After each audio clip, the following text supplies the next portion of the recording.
Hey, random stranger. It is good to have you back to suffer alongside me for Made in Abyss episode 11. For those of you who had the Easter break, I hope it was a good time for you to just chill and relax. I went down to the beach for a couple of days and it was really nice. And I think I'm ready to face whatever it is we have coming at us. A quick scroll down the comment section from last reaction and it's quite a bit of pain, lots of pain, and there's more pain on the way. So thanks for the heads up, guys. This comment from Code Edoc. I'm worried you didn't post for a while because of the pain inflicted by this episode. Yeah, mate, that was a real possibility, but no, I wasn't a trip. Actually, I do have this twisted curiosity to see how far they're going to take the suffering. I do feel like the best strategic approach to these last 3 episodes is to get them over as quickly as possible and to not drag it out for several weeks. So I'm going to try and up the frequency that I post to these last few reactions. Because like with pain, that's generally the best option, right? To make it as snappy and as short as possible, which is incidentally not something that Reg held to last episode, when it felt like he was just dragging out Rico's pain. Not intentionally, of course, but due to his indecision and his cracking under pressure. And so before jumping into episode 11, as usual, I just have a couple of extra thoughts, and there were some comments from you guys that I found useful to make sense of what exactly was going on last episode. So first off, we met the orb piercer. It seems like we're starting to encounter the kind of cunning, big-brained monsters that Ozen was warning them about back in the Seeker camp. And the ones like her brutal training was meant to prepare them for. And this one definitely tested their mettle. Not only was it deadly, but it also used the cover of the steam and the bad visibility to attack, and it knew to disarm them to get rid of Blaze Reap. So when Nanachi showed up, I wasn't sure, and I'm still not sure whether they're there to actually help or if they're just another one of those big brain creatures looking to prey on Reg and Rico, and they're just, playing the long game. I don't think that's a case because, Reg and Rico were already at their weakest, and Nanachi is a lot closer to human than not. So I think there's a good chance that they're legit. And yes, there was a comment from Harmless Spider. Nanachi seems to be willing to help them out, but as with Ozen and Liza, that doesn't necessarily mean that they don't do or have done some questionable things. Really good point. Grey morality at this stage is the default, I think, for any character other than Reg. So that makes total sense to me, and I'm hoping we get an answer as to why they collect dead raiders' stuff. There's also the question around why the curse doesn't really have an effect in their hideout, and possibly the biggest question of them all is, what is a hollow? I found it curious the way that Nanachi worded it when they told Reg what they were. They basically said, I'm what you cave raiders call a hollow, which implies that they weren't a cave raider to begin with, and makes me wonder, are they even human at all? Because they don't look human, but they speak and they act like one. And we do know that the Abyss causes these really serious physical mutations. So I'm really looking forward to today's episode to kind of get to the bottom of all of that. The main thing though for last episode really was Reg's failure to act on another one of Ozen's warnings, which was you cannot hesitate to act. And we had a couple of interesting comments on Reg's handling of Rico's poisoning from Wa Mai last episode. And so they're referring to episode 9, the one where Rico almost dies because she's hungry. So episode 9 really did a great job showing Rico's flaws, particularly her physical limitations and her curiosity getting her into trouble as much as it helps her. And then we get to episode 10, which really hammers in on Reg's flaws, his indecisiveness, his tendency to panic or freeze up under pressure. Yeah, man, Reg. I really felt for him, but it is undeniable that his delays in acting cost Rico a lot of pain. And what's more, it was Rico who was talking him through the whole ordeal. And even though she was the one that was dying in the most horrendous way, so you had Rico reassuring Reg over and over again, I'm all right. Yeah, just stop the bleeding. And the part I found the most frustrating watching the last episode was when there's this part when Reg tries to take the glove off Rico's hand. It's not coming off, man. Like, it's so swollen. And when Rico cries out in pain, he keeps asking her, does it hurt? Does it hurt? To the point where Rico had to beg him to cut the hand off or she'd die. And even Reg himself recognized how his indecision was hurting her, because he says, the more I hesitate, the more Rico suffers. So it's not like he's completely blind to his weakness. Also, Widow Senpai pointed out an interesting callback to episode 1. So Reg knew how to do CPR because all the kids are taught. If you remember, Rico was going to do CPR on Reg when they first met and did not hesitate. And I hadn't thought of that, but yeah, you're right. Clearly, they would have had these basic survival skills, but when Rico stopped breathing, Reg totally panicked and was so shaken that he couldn't do anything but cry and hold on to her and yell at her to come back. A few of you did mention the amazing voice acting in those moments of pure pain and torture, and I agree 100%. Like, I think the pinnacle of voice acting is when you can make someone believe that you are actually bleeding from all of your orifices, or you've just lost, your only companion and all hope. Yeah, so last episode was a doozy because not only was it hard to watch the physical pain, but also the frustration of Reg not being able to push through his panic and do what needed to be done. So with Reg just losing it, I feel like part of that is because, since meeting Rico, they've grown very close, but also part of it is Reg just doesn't have Rico's steeliness in the face of death, which is ironic again, given Reg is meant to be, the robot, but is actually the one with a very human weakness, namely the love he has for someone causing him to act or respond in an illogical and a very emotional way. And finally, just an interesting note on the violence in Maiden Abyss from Joseph Nied. So one of the first things I thought of after finishing the series, and they'd binged it, was what qualifies as gratuitous violence, and does this count? In the end, I think this episode is justified. It's reasonable for things to play out this way, and it's given the appropriate weight in the story. So it's not pointless or easily resolved. The attention to medical details, such as the breathing instructions and the attempts to restrict blood flow, etc., all serve to make it realistic and not simply shocking. And I really appreciated this comment because if you've watched my reactions to the first few episodes, I talked about some initial red flags popping up due to the way that child abuse, and specifically child sexual abuse, is used in the story, whether or not it's justified, and whether it's just put there for pure shock value.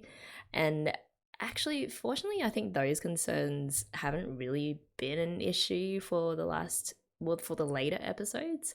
And I think the consensus was that it's a more obvious problem for the manga. So yeah, I agree that the violence and the pain that the kids went through last episode, and really just as they've been descending the abyss, has an overarching purpose and fits in with the world that we've been discovering. And last episode, even more so because it was used to highlight not just the brutality of the abyss, but also the strengths and weaknesses of our two main characters. So yeah, that was a great comment, and I just generally I think it's always important to be thinking about at the back of your mind when watching anything, like, does the violence in this context make sense? Okay, with all that being said, we've got to keep going and find out what Nanachi is all about. So if you guys are ready for episode 11, let's do this in 3, 2, 1, play.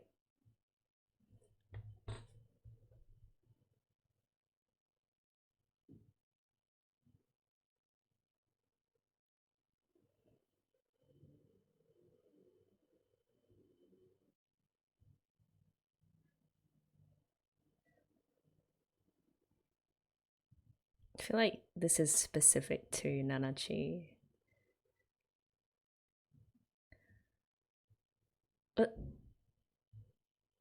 Oh, that was a flashback to when they were a kid. Definitely human then.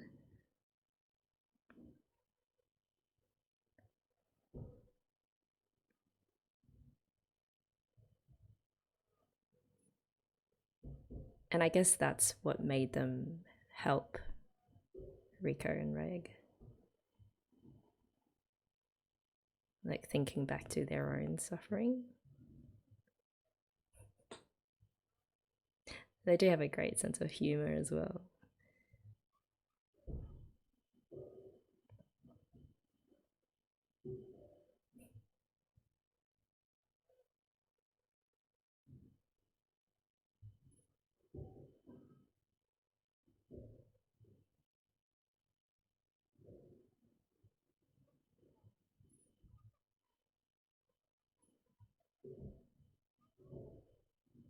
Something, yeah, again, back to that comment, something he probably knows, it's just flown out of his head.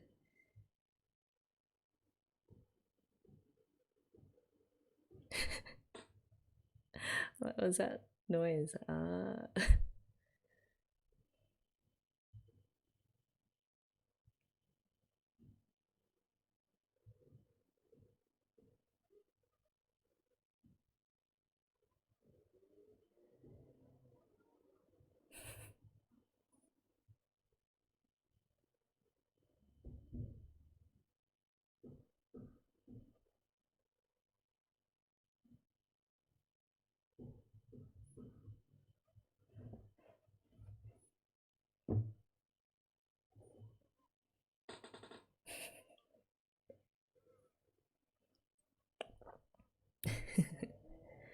It's kind of nice. Like, okay, so I feel like that flashback confirms that they were a human, are a human, and it's that human connection, you know, feeling empathy that made them reach out to help. That's kind of nice.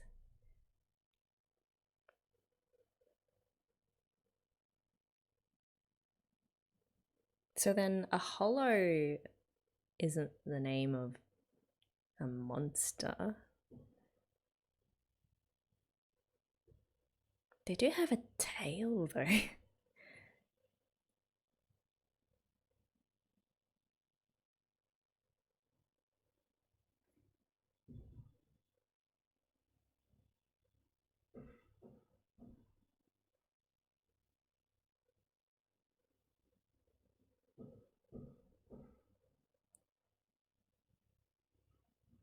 I love their design. Was that an evil grin? I don't know. I'm really fascinated to see what their story is. Right, so at the beginning, what the narrator was talking about was sort of like, you know, death gives way to life, or, you know, one person's suffering can be another person's blessing, sort of like that. I'm just paraphrasing. Which is interesting as applied to Nanachi, because then obviously they have been through hell as well. Similar, if not worse, than what Reg and Rico have already been through. And I wonder how they're going to use that, or what knowledge they're going to pass on to our kids to help them reach the bottom.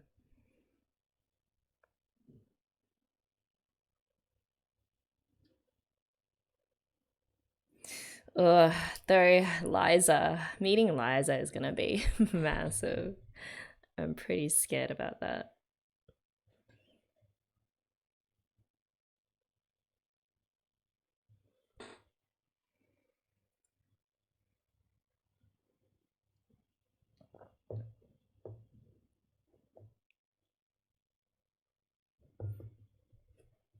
And I do miss Orth. For all its flaws and stuff, it's a pretty nice place.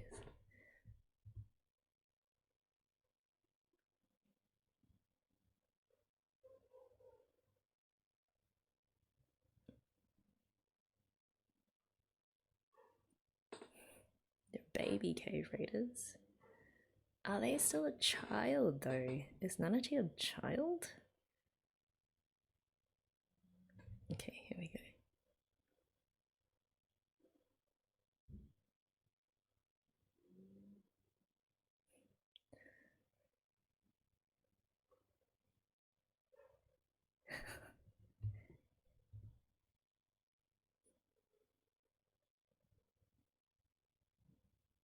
Although, wasn't there also that thing where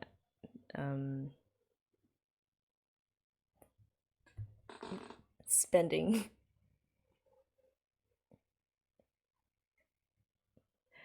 spending a lot of time down in the abyss sort of changes the way that time works? So maybe people age slower?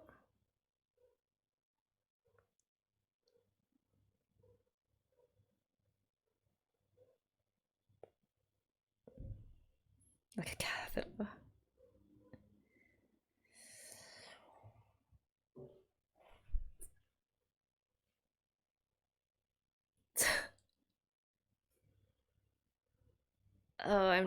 Okay.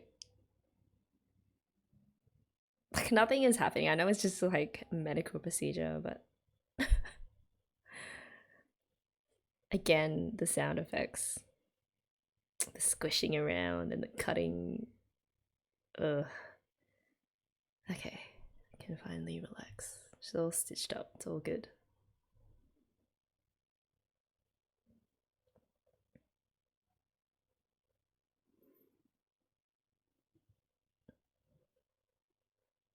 Has the swelling gone down?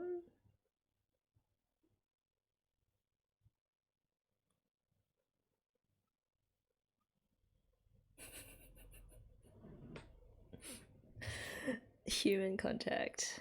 Ew.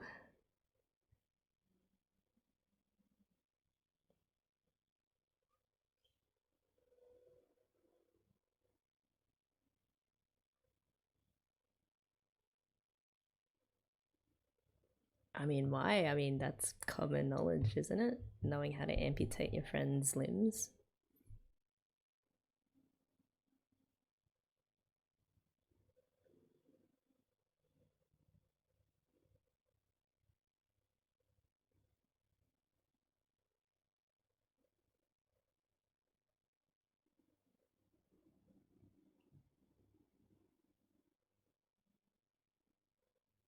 Is part of that though because the curse repelling vessel gave her her life, and so that drive is sort of partly given to her by the abyss.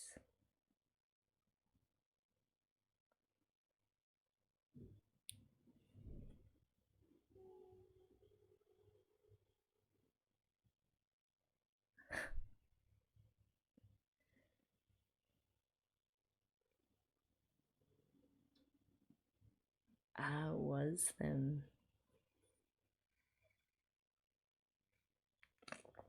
Those ears though.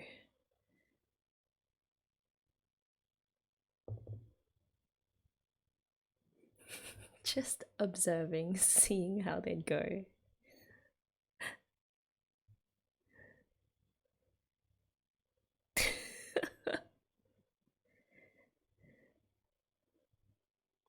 Here comes the grey morality part.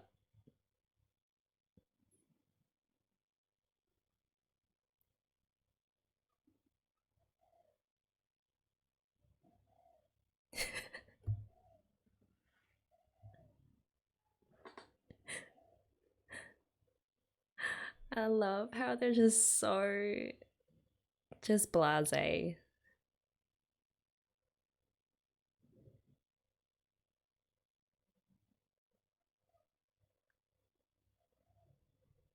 Mm. This a pet.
Wait, so if they're a hollow also, Nanachi must have ascended from the 6th layer as well? Yeah. Oh, that is so awful. They're just like this lump of a thing.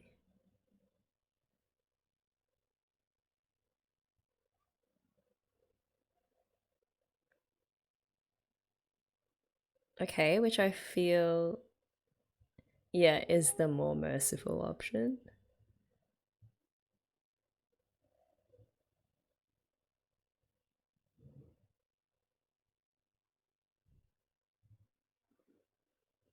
Yes, because you can't have, you know, people not fearing the abyss.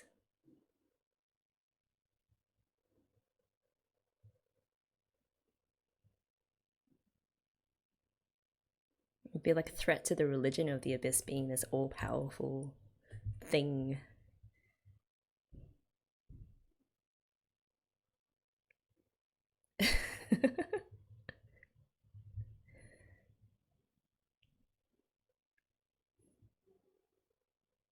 I love how they're saying all this with like this slight smirk on their face.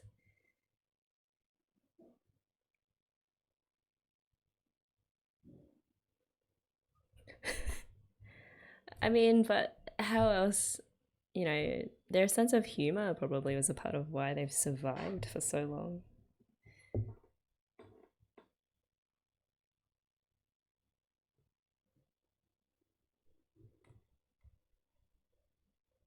Hmm.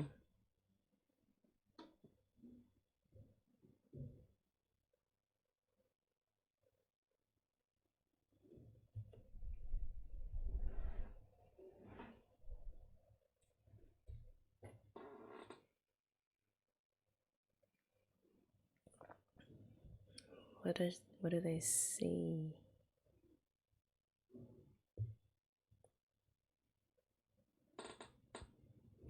Oh, that's one of the white whistles.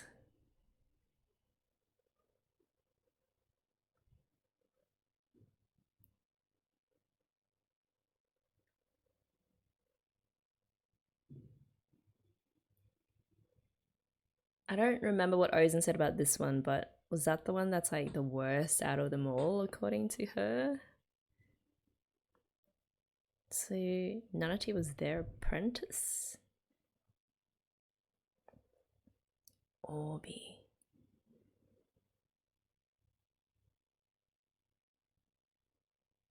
Orbi.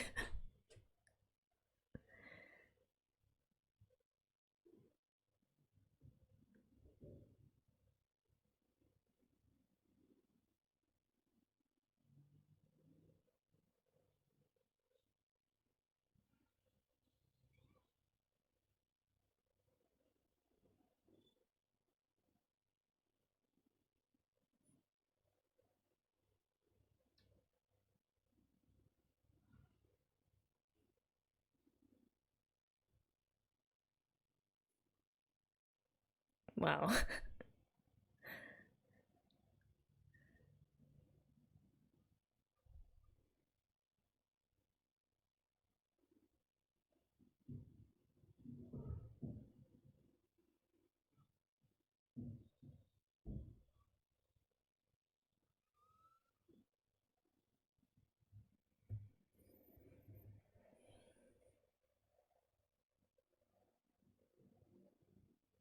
Oh, that's pretty.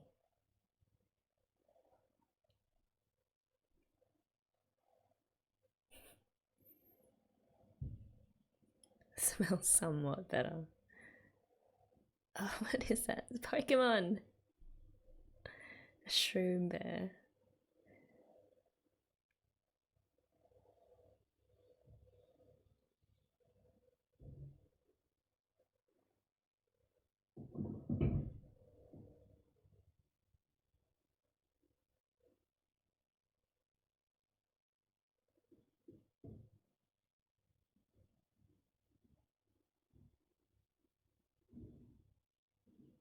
She's dead.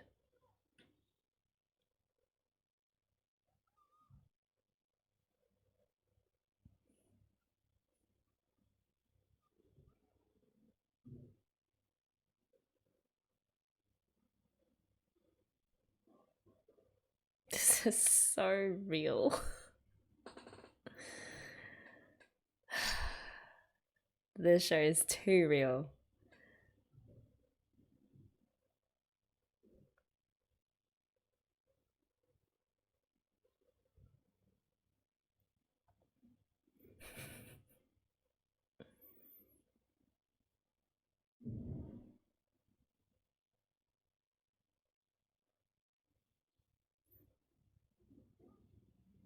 What are they gonna do?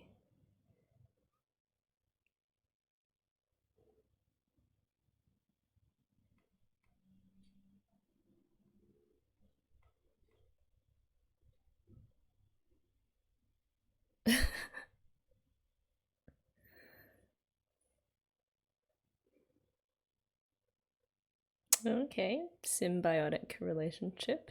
Yeah.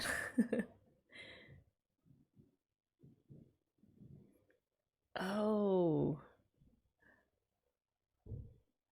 this is has to be permanent though, right? I don't know, maybe after a period of time she can take them off.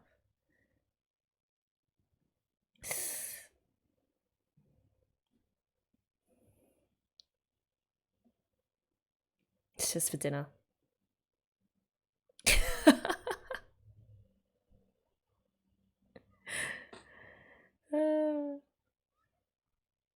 I love them.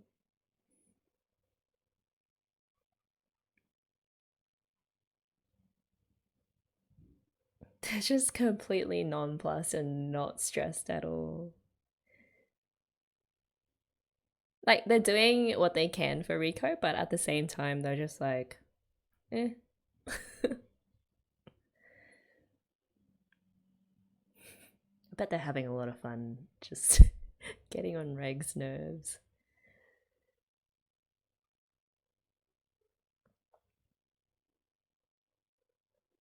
Also, it must have been a long time that they've seen another human kid.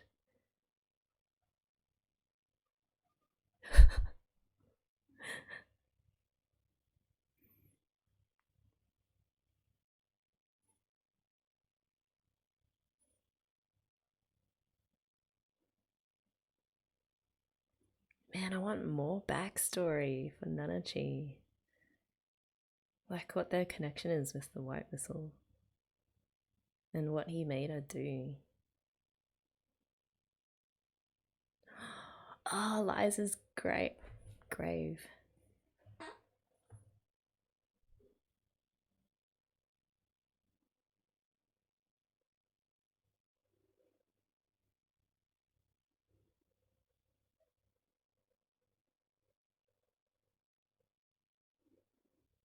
Oh, he was the one that put Blaze Reaper there.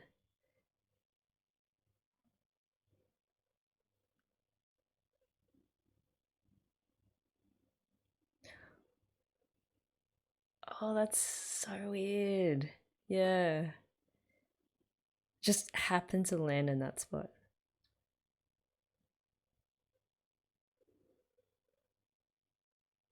Wait, is there some kind of weird time loop happening?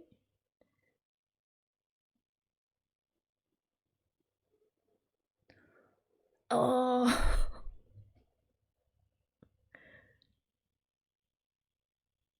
Wait, was he hallucinating the past? Okay, he was hallucinating a memory. Well, not that you hallucinate a memory.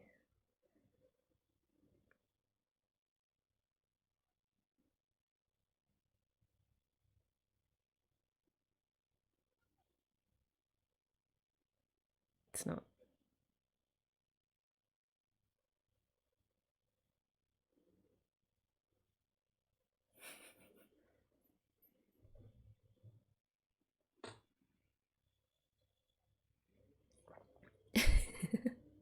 Cheer up. Chin up.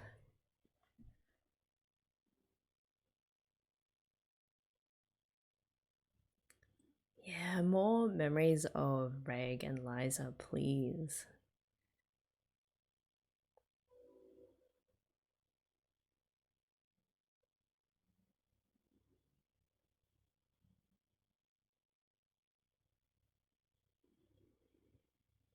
Unless there are more of Reg, like different Regs running around.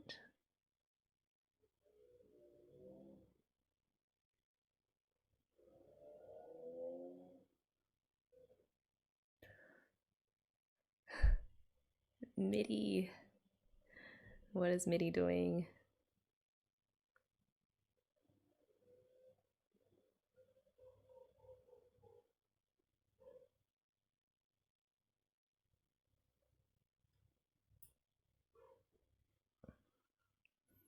Oh god, it's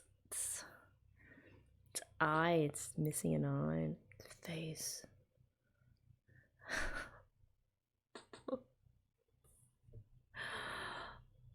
Okay.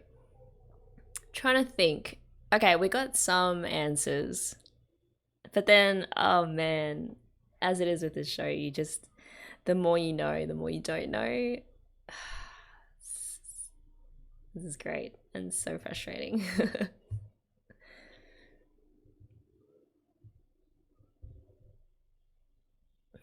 Okay, so I feel like Nanachi is around the same age or maybe a little bit older. I guess they play the role. So what Marulk is to Ozen, Nanachi was to, I forget the name of that white whistle, but he was definitely a white whistle. And for some reason, I don't know how they ended up on the 6th layer, but yeah, obviously, I don't know, something went wrong, and they had to ascend. But for some reason that we still don't know yet, they didn't turn into something like what Mitty turned into, which is horrible. It's just like this lump of flesh with no brain, no consciousness. Just a breathing lump of flesh. Yeah. That's really sad. And they're still only on the 5th layer. Oh, the true nature of the curse. Oh my god. Hey guys, I have a million questions running through my head right now, but I'm gonna try and be succinct in summarizing them, and I'm certain that more will come as soon as I stop recording. So, Rika was passed out this whole episode, which gave us the chance to really dig into Nanachi's story and, you know, the reveal of what a hollow is, which is like a cave raider that's lost all of their humanity due to the ascent from the 6th layer. Which is awful. Like seeing Mitty and just the deformities from what was once a human was, yeah, I don't know. It's just, just crazy. We also learnt that those who become hollows are basically mercy killed, which is why no one ever comes back alive. Nanachi, for some reason, is the exception, and I kind of shudder to think about why that's the case. I do wonder if it has anything to do with the experiment that the White Whistle was talking about or praising her about. Something about a cartridge, and that Nanachi was the one who made it happen, and but it didn't look like Nanachi was very happy about it. So I'm guessing Nanachi was forced to or pressured to do something awful, or maybe even had something awful done to them. And I don't know what the significance of the shape of that white whistle was. It was like a mummified hand. I don't know if there's any more limb removal stuff coming up in the next few episodes. It's gonna be a shocker. Yeah, so when healing Rico, Nanachi also mentioned that they saw something in Rico, something that they were surprised that Reg hadn't noticed. And I think it has something to do with the fact that Rico is technically alive because of the special relic, and that there's something inside of her, again, calling back to that piece of meat that draws her to the abyss in a way that's different from other cave raiders.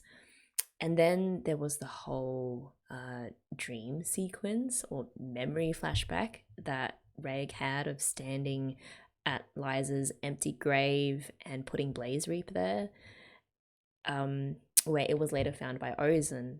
And he's sort of starting to get clued in on the fact that maybe he was the one who was with Liza all that time. So I don't know, we've been teased the entire season as to the nature of the connection between Reg and Liza, and we are so close to finding out what that is. So I cannot wait to get onto the next episode. I love Nanachi.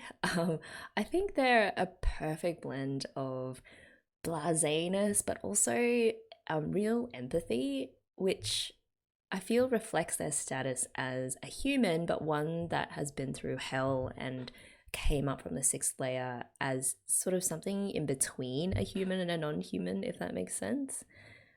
That they were able to hang on to their humanity while most everyone else failed to, or were changed into these mindless lumps of flesh, is really fascinating. And I hope that we get more into what happened exactly.